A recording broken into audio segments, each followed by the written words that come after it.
I'm going to start the new year off by teaching you a very controversial technique. Or at least by the time I get done with it, it may be controversial. We're going to go over how to channel an insole. Cowboy boot insoles are typically only welted from just behind the ball all the way around the toe to just behind the ball again. I'm going to start by making a mark about 1/2 inch in from the edge, here in the arch area, because I want to thin the insole a little bit there to give the boot a more graceful look. I'm going to draw a line like this, connecting that.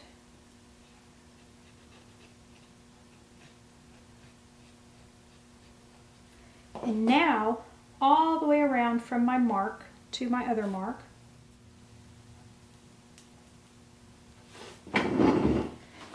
there we go. We've got a curved line that comes into about 1/2 inch, curves back out, 1/8 inch all the way around, curve in and back out. The next part of the process I don't personally do because I can eyeball it, but when I have a student in my class, I have them do it. And that is to draw a line 1/2 the thickness of the insole all the way around from where I've marked for the heel all the way around to here. The reason I'm drawing that is because what we're going to do next is we're just going to slope this edge. We're going to make an angle from this line to this line. I suppose if you didn't have a finisher, you could cut that angle by hand, like that, if you were careful and had a sharper knife. Wow, this one's really dull. Anyway, you get the point. The next thing I'm going to do is put a groove for my stitches to fall in. This is just a stitch groover. It's not even a very nice or expensive one. And I'm going to run this right around the insole.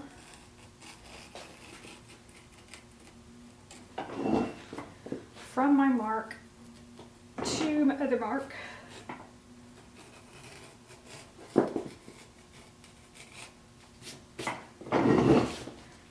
So the first time I'm just defining that line more than anything. Now I'm going to try to dig it out good.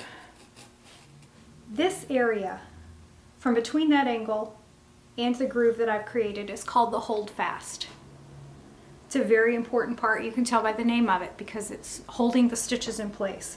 And I've left it about 1/4 inch wide. I'm going to tell you why I prepare the insole the way I do. To do that, I'm going to have to show you drawings because I'm just hopeless at describing things. So what we're going to do is I'm going to draw the side view of an insole. So what you see here is just a piece of leather. Most bootmakers cut a little stair step into the edge of the leather where I cut that angle. Most bootmakers also cut a slit here that can be opened up where I cut the stitch groove. And now I'm going to tell you about my reasons for doing it the way I do it. For one thing, the little stair step method worries me because I feel that this little flap of leather right here is unsupported and vulnerable to curling up inside the boot. The angle makes that impossible because this edge is supported by the rest of the insole. It can't curl up. The reason most bootmakers cut a slit like this is so that they can peel this back, put the stitch in, and then glue this back down, thereby protecting and covering that stitch. Well, that sounds great, but I have 2 problems with that. One, any type of a slit is more vulnerable to tearing, to continuing to tear open, whereas something round is less likely to tear. So I like the roundness of this as opposed to a hard cut. 2, yes, the slit means that you can push it back and glue it down and cover up and protect those stitches. But here's the thing I've never heard anyone address. Pretend this is a lasted boot. We've got the boot on there and we've sewn the welt on.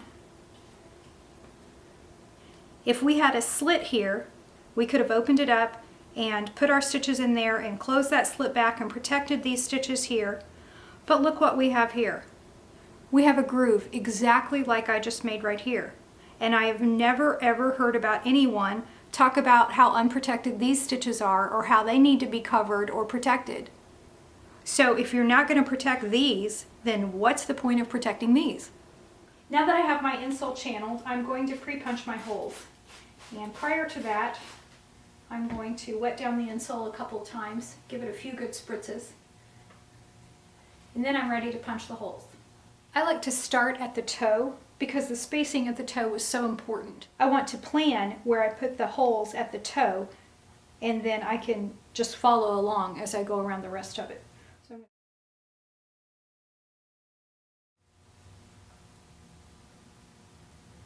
Now the point where you exit the insole is really, really important, and that's the reason I choose to pre-punch my holes. But if I do it now, I can carefully plan where the tip of the awl exits the leather. Again, you don't want to enter your awl here right at the top. You want to seat the tip of it down inside this groove and then follow the curve of the awl like this. And you want to end up coming out. See this angle here where it just begins to turn? You want to come out just above that. So later on, if I talk about coming out too high, that means you went down too deeply into the insole and came out the side of the flat side of the insole. You're higher up on what will be the boot. Your insole stitches need to be just ever so slightly under the surface of the boot. So that's the reason we're coming out here and not up here. You want to come out just as the boot begins to curve around, come out just under that. That way your stitches are protected by the boot itself. They're hidden under the boot. If you come out too high, then when you pull the welt down flat, it exposes that stitch. So if you see a boot or a shoe with stitches typically around the toe, you can see the exposed inseaming stitches. That's bad because they're more likely to break there, and it's also ugly. Now here I'm going to put the stitches closer together when I start because I'm going around the toe and I'm angling out. I want to leave about 1/4 inch between the stitches everywhere, and that's where I come out, not necessarily where I go in. The correct technique is to just slide the awl through without wiggling your wrist, because if you wiggle it as you push it through, that sharp end will actually just slice the leather open as you go through. But if you're using really, really awful insole leather, it's going to be so hard to go through that you will not be able to get it through without turning your wrist. I did not know this technique was possible until I began using Baker leather. I thought I was just bad at it. You'll notice every once in a while I still give a little wiggle out of habit. But when you're using good insole leather, you don't have to. And there we have it. A finished channeled insole with the holes pre-punched. The reason I'm passionate about sharing and demonstrating how I channel and prepare insoles is because this can be one of the most fun parts of the process. I love inseaming, but I remember the days when I hated inseaming and I hated channeling the soles and punching the holes because it was so hard and I would end up with blisters and tears.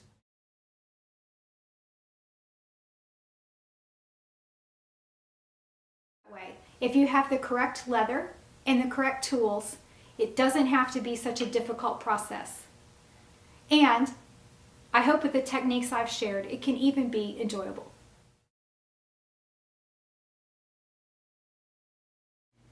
As most of you know, I have two businesses.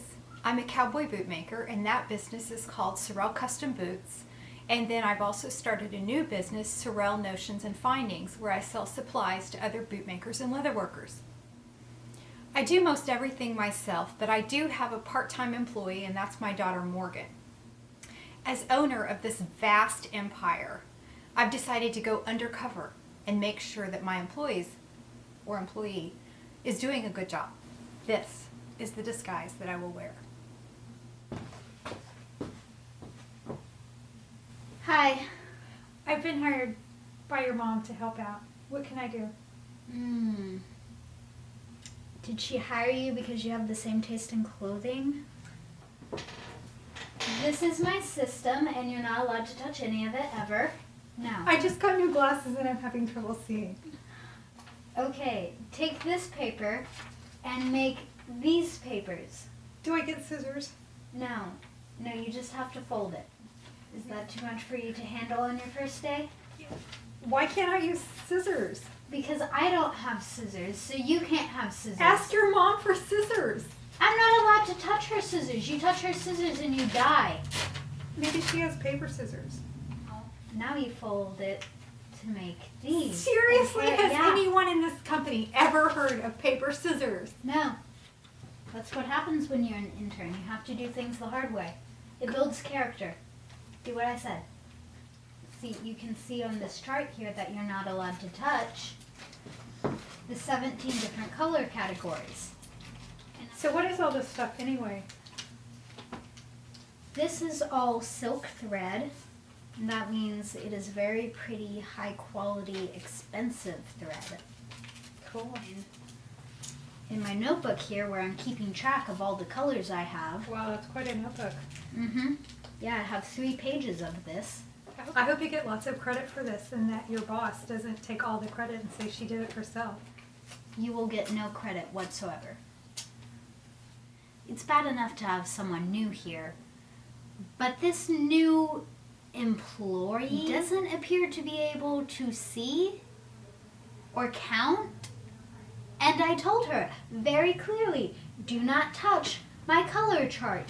And the first thing she did was touch my color chart. I had to bat her hands away like she's a child. I'm not convinced my mother actually hired her. And why is she wearing the exact same outfit as my mom? I bet this is all Paige's fault. Everything is always Paige's fault. I'm just so done with this. I can't even. I'm done with this interview. Turn the camera off. I have something to confess. Is it that you're illiterate? I'm really your mother! Surprise! Was it you the whole time? It was me the whole time. I went undercover to see what kind of an employee you were and if you really were a hard worker, and I'm so impressed. My mind, I'm just like, whoosh. I can have paper scissors? I'm gonna buy you paper scissors! Just honestly never thought of having scissors. You're such a doofus. You always hoard your scissors and you're so protective of them. It just never even occurred to me that I could ask you for scissors. Here, young lady. Paper scissors. I have been blessed. This is the sign of cheap scissors that you're allowed to cut paper with, is plastic handles. Okay. Mom, do I use them? Can I just like this? Is this how I want to do it? I'm gonna pinch you. Stop it.